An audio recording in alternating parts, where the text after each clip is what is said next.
I saw a quote that says, if you want to go for a run, go for a run. Don't look for company. Sooner or later, on your 5th run or your 20th, like-minded people will find you themselves. I find this to be very profound because it captures intrinsic motivation and self-reliance. Your commitment and consistency will naturally attract others who have the same destination in mind as you. Authentic pursuit creates organic community. You know, I'm reminded of when I was younger and we would travel to the east for celebrations. When we leave home in our car, it's just us. We will wade through the traffic within the city, encountering hundreds of cars going to different destinations, or we remain focused on our path towards our destination. By the time we start inching closer to somewhere like Ore, I then realize that most people who are on the highway with us are either headed towards our destination or somewhere close. The highway has brought together people with the same goals. But it wasn't so in the beginning. In the beginning, it was just us deciding to step out of home. The highway to success is always busy. You will meet those whose cars are broken down. You will see accidents. You will see those who have stopped momentarily for a pee break. You will see those on full speed trying to make up for lost time. Bottom line is, if you can make it to the highway,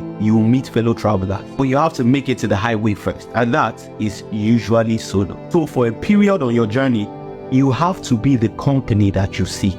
So stay on course. You'll meet fellow travelers soon.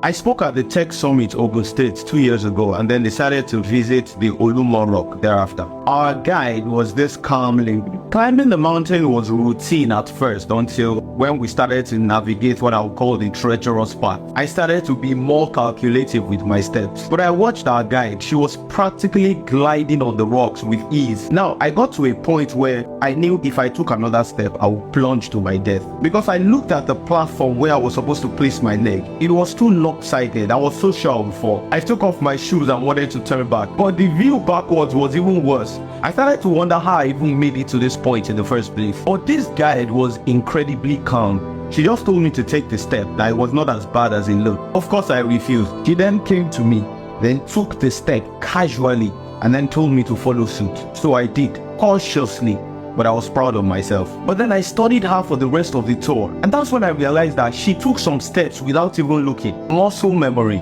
She had walked on that mountain so many times. There is this quiet confidence that consistency builds in you. Her confidence did not stem from the safety of the mountain. Her confidence stemmed from her belief in her ability to maneuver. How consistently do you show up for yourself? How consistently do you push beyond perceived limits and break new ground? Because personally, no matter how great my ideas look, I don't trust them. What I trust is me.